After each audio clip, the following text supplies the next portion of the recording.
Almost 2 years ago, I weighed the merits of humankind as a potential rival to civilization's hegemony in the 4X genre. I wasn't impressed by Amplitude's contribution, and if the reviews on Steam are anything to go by, it didn't address its core issues by now. But around the time it came out, there was another challenger.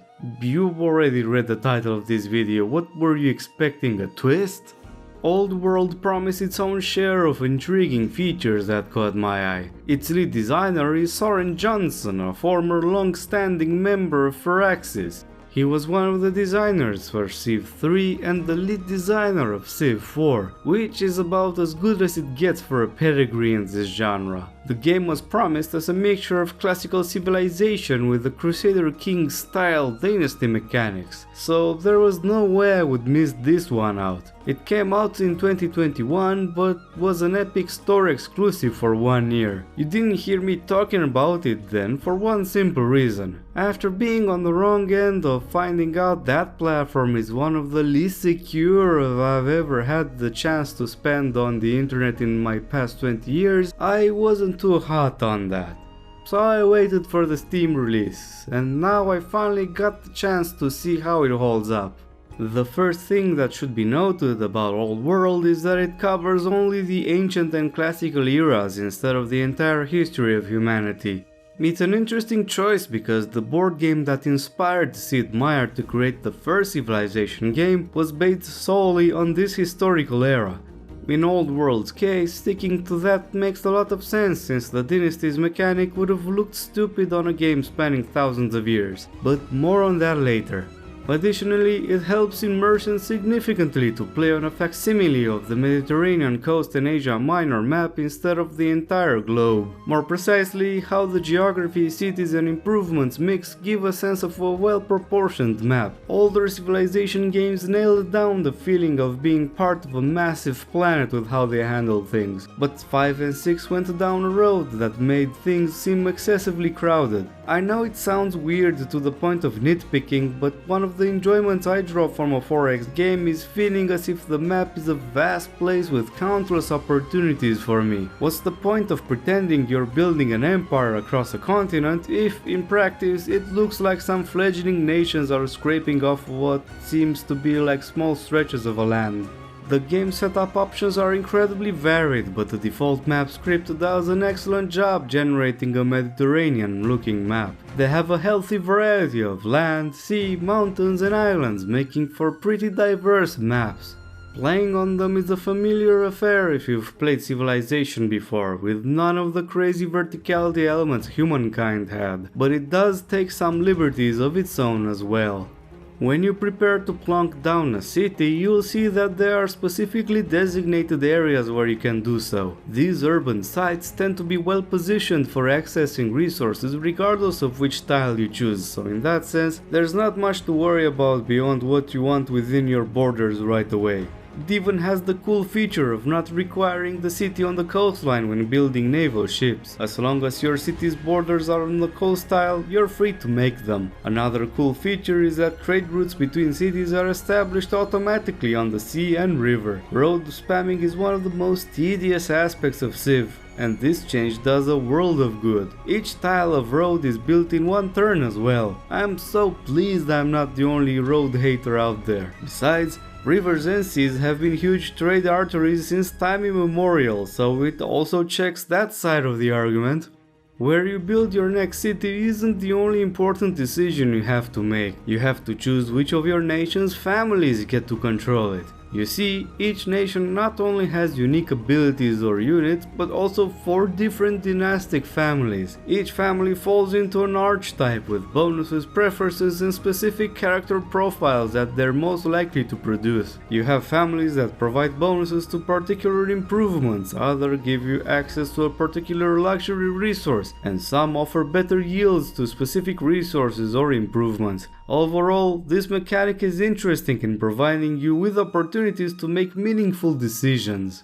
Not only do you have to consider the surroundings and geostrategic location when you choose which family bonus to take advantage of, but you must also consider their opinion of your ruler. That is because giving more cities to one family over others will change how they perceive you and offer bonuses or handicaps accordingly. This can affect the fighting strength of your troops or the resource produced in your cities, so making sure all families have roughly the same number of cities is worth considering. During the course of the game, you can only have 3 out of 4 families in play, so that's another meaningful choice with implications over your entire campaign. Do you choose to leave out the family that gives you bonuses to your military, or do you feel more comfortable giving up on your cultural output? Naturally, it also means you can play the same nation in different ways across multiple campaigns according to the families you choose each time. Speaking of nations, the selection isn't large at the first glance, with only 7 choices at your disposal. Even if it makes sense from the perspective of the game's limited time period, it still seems small compared to what Civ has to offer. Each nation has bonuses that open up distinct playing styles, but they are not groundbreaking. You won't have an endless space situation where each faction has radically different gameplay mechanics. But on the other hand, the juggling with noble families does compensate for the apparent lack of variety.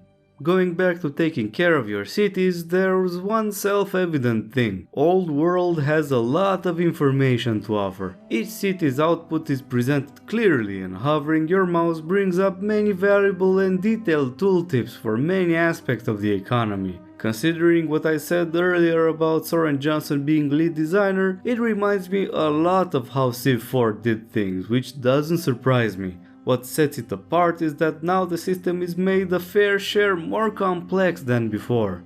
Here you have more resources you need to handle besides money. Food, stone, metal and wood all take part of your national stockpile and are spent when you construct new units or improvements. There's no unified productivity unit of measurement either, a concept that took some time to get used to. Additionally, lacking a particular resource when you need to build something is not the end of the world. That is because you can buy and sell resources for money on the market, with each value determined by global production. Frankly, it feels like a gamey solution to a self-created problem. It helps avoid situations where insufficient stone or metal puts your development at a potential soft-locking standstill, but it doesn't change the fact that it's not bringing many benefits to gameplay. For the most part of the game, you will send your workers to span mines, quarries and lumber mills to overcome the constant need for those resources, similar to how the usual civilization affairs were done. I didn't mention food and farms because this resource rarely comes into play.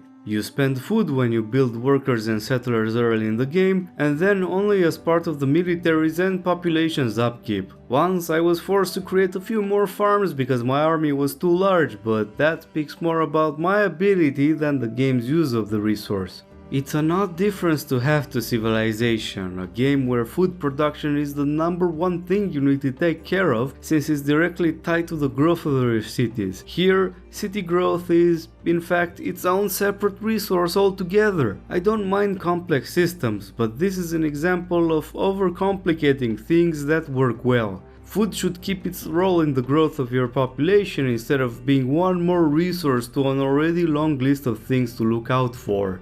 When developing the cities, Old World took inspiration from Civ 6. Workers are the backbone of your development, as they are the ones that build both rural and urban improvements. Rural improvements are what workers used to do in the older Civ titles: mines, quarries, farms, pastures and the like. As I mentioned earlier, you'll build plenty of these, and it's helped by the fact that there are many adjacency bonuses for creating the same type of improvements. Urban improvements are stuff like barracks, baths, library and other things that in older Civs were constructed by the cities themselves. If you hover your mouse on an improvement in a worker's build order, you can see the expected yields for all the tiles around the city. I have to commend the developers for this neat quality of life improvement, but my complaint is that if you are in a tile that doesn't allow the construction of this specific improvement, you won't benefit from this until you move your worker to a valid spot for the desired building so it shows up in the sidebar. After building the improvements, you can train citizens as specialists within the city. Having them trained gives you additional bonuses to production, in some instances quite substantial. For instance, only specialists can provide you luxury resources from the mines you've built. Additionally, having specialists on the tiles surrounding the cities is one of the main ways to extend your borders. It's evident that specialists are one of the most important resources you have in the old world, and it's a change that works well for what it's worth. I don't have strong opinions over whether this or Civ's approach to them is better, they're just different systems that make sense in the respective games. Thus, they are the most queued thing in the city's menu after settlers, workers and military units. Speaking of the army, you might have noticed that there are quite a few more resources I haven't mentioned yet. Specifically, training is used for creating, upgrading and leveling up your military units. Unlike the natural resources mentioned earlier, each city's output determines the speed with which they're trained. A city with lots of military buildings and other bonuses to military production will push out troops faster than those that don't. This works fantastic for specializing cities instead of having them be jack of all trades, especially since civilian units such as workers and settlers do the same thing with the city's food production. But training has another trick down its sleeve in the form of its hard cap. Unlike all other resources, leftover training cannot exceed the value of 2000, with anything above that being converted into money instead. Because of this, ignoring your military for too long is not something you can recover at the flick of a switch like you would in Civilization. If your army is too small, you can't flood the map with new troops to quickly compensate. I criticized the resource market, but the cap of the training resource is an excellent addition. Its implications are far-reaching, mainly because training can be used to upgrade and promote your units and when assigning commanding generals. You can also force march your units, increasing the number of moves they can perform throughout a turn. Movement is vital in a strategy game, so having a burst of that at the cost of a resource that can't be dumped in absurd quantities all at once speaks volumes about old world's careful design, even more so when movement itself is limited by yet another resource. Orders represent the number of moves or actions you can take during a turn. It can be used for decisions and character actions, which I'll talk about later, but most will be spent on moving units across the map. At the start of the game, you won't have many at your disposal, forcing you to focus on what's more important to do. Workers building improvements consume orders for every turn of construction, for instance. This makes warring and building your infrastructure simultaneously challenging in the game's first stages. As the game progresses and your nation develops, you'll be able to be more flexible with each turn's activities. There is even a very powerful civic that allows you to stockpile up to 100 orders from one turn to the other. This is ridiculously strong when playing as Rome, since they already have one extra movement for all troops. But the fact is that early game wars are tough to handle compared to Civilization. This is in part due to the different way barbarians function here. Barbarian outposts exist and they behave in the way you would expect. The more turns they are left alone, the more units they spawn, and from time to time they attack the closest city. But they're not the only source of barbarian raids. Here it's as good time as any to introduce the tribes. In short, they are minor factions but with more presence than city-states in Civ.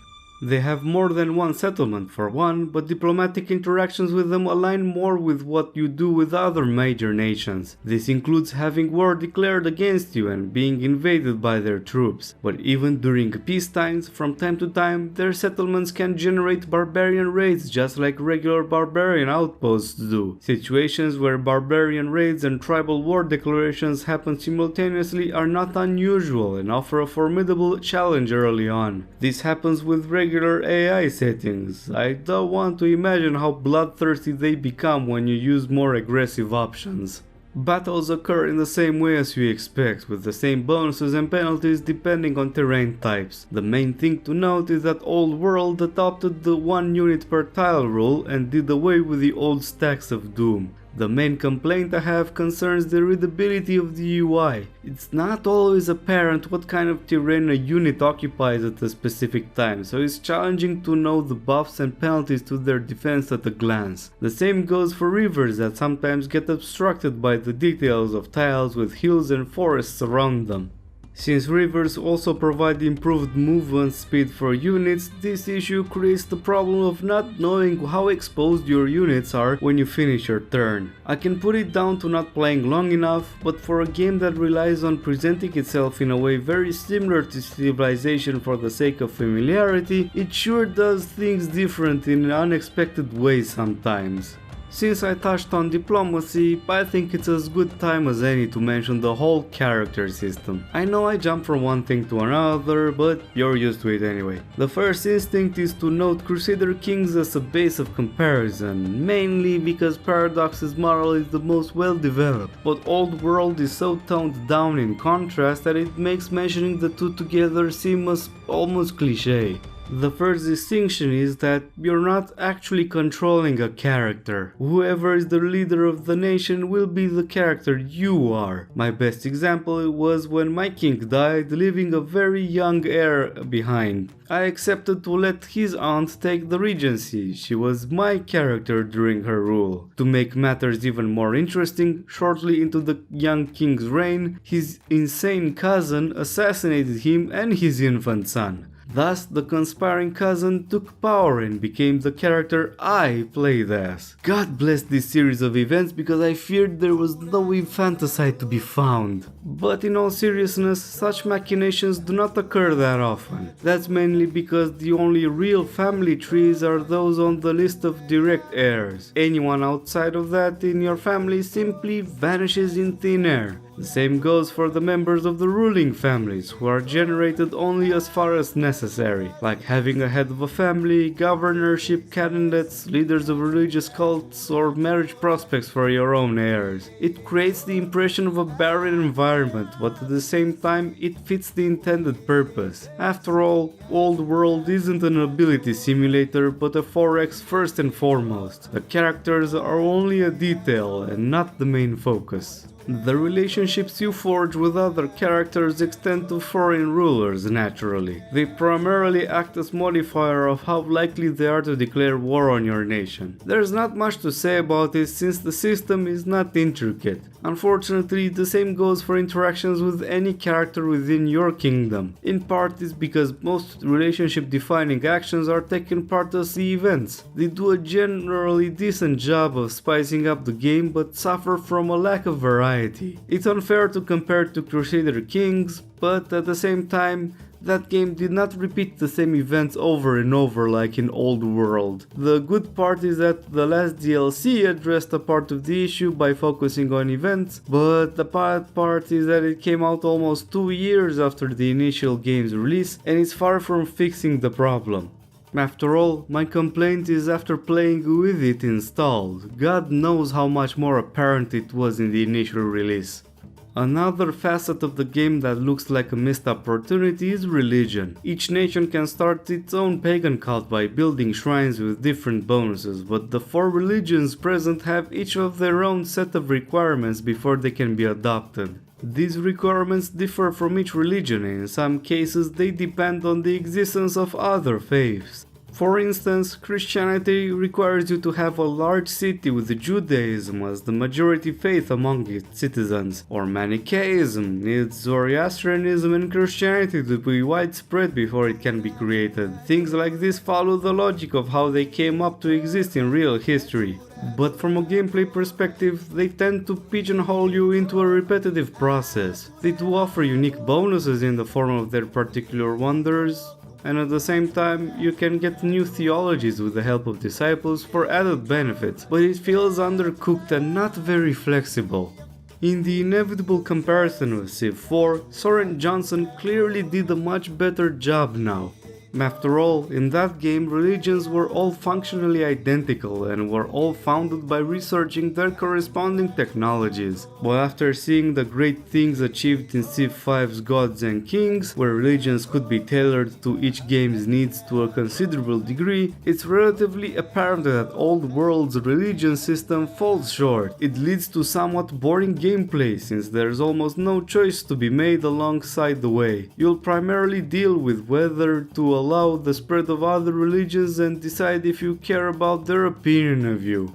The frustration comes in part because you're not really able to plan out the creation of a religion. That's because you have no guarantee you can research the required technologies before other players. Why is that? You see, Old World made a somewhat strange decision regarding science. Instead of choosing what you want to research next, the game offers you a choice between 4 in the form of playing cards. At most, if you have a scholar leader, you'll be able to discard them and reshuffle another 4 in hoping to get what you want, but you're mainly at the mercy of the cards. Among the technologies, you will have cards that offer various special bonuses, such as free settlers, resources, or things like border growth. Not picking them up when they show up means that they are gone forever, so there's an extra reason to delay your regular research.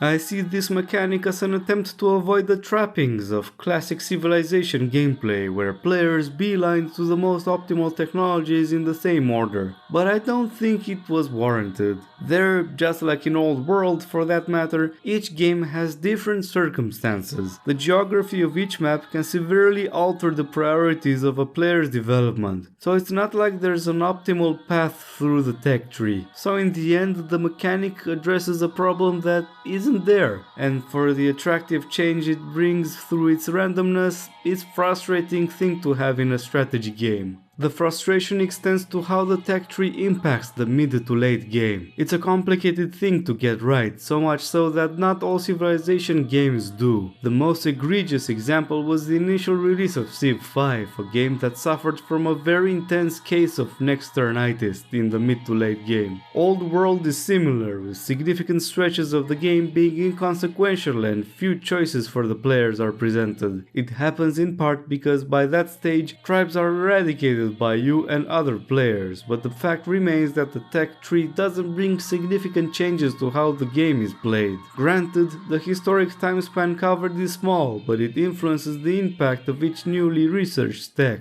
There isn't a large variety of military units, meaning you get to use the same units for large stretches of the game. Worse yet, the legitimacy mechanic influences other characters' opinions within your nation. Legitimacy is the accumulation of your dynasty's achievements throughout the entire game, with successful events and objectives contributing to its growth. But unfortunately, in the late game, it buffs the hell out of the opinions of all other characters. Thus, the whole character dynamic breaks down, since you have little to no reason to consider this entire section of the game. It doesn't matter if an event choice will upset some, because you get along so well with everyone that it doesn't hurt you too much. It wasn't difficult to get all the noble families to like me very much, meaning that there was no reason for me to spend orders and civics to improve my standing with them beyond a certain point. Ironically, one of the most intriguing features of Old World is rendered more or less obsolete by its main gameplay mechanic. Most of my complaints can be countered by playing the game at a higher difficulty. That's true to an extent. The issue is that I played my games in the middle, the difficulty level where neither the AI or myself has advantages regarding resources or modifiers. My logic behind going for this was to ease myself into the game and see the gameplay for what it is. Higher and lower difficulties make the AI cheat to different degrees in all strategy games, so there's nothing groundbreaking to see by going down that road. But right in the middle, the gameplay mechanics are as unaltered as possible. Therefore, if the game becomes too easy or uneventful in the late game, it's because of the mechanics, not the difficulty. This shouldn't be taken the wrong way. Old World is a pleasant game to play. A big part of this is that it doesn't stray far away from Civilization. Trying to completely change a working formula will create countless problems while potentially losing a lot of good things. Humankind definitely made a lot of problems for itself, which is a big shame because it also had many interesting new concepts to play with. But in this case, Old World doesn't try to reinvent the wheel or provide a revolutionary experience. It takes ideas from multiple places and does best to fit them together. Its faults lie more with the lack of content to keep things fresh, since its core design is healthy. The fact that your average Civilization player can hop in and enjoy a familiar but different experience is a great selling point. Thanks to everyone for watching this video. Do the liking, subbing, subscribing and most importantly sharing this with your like-minded fellows. Until next time, cheers!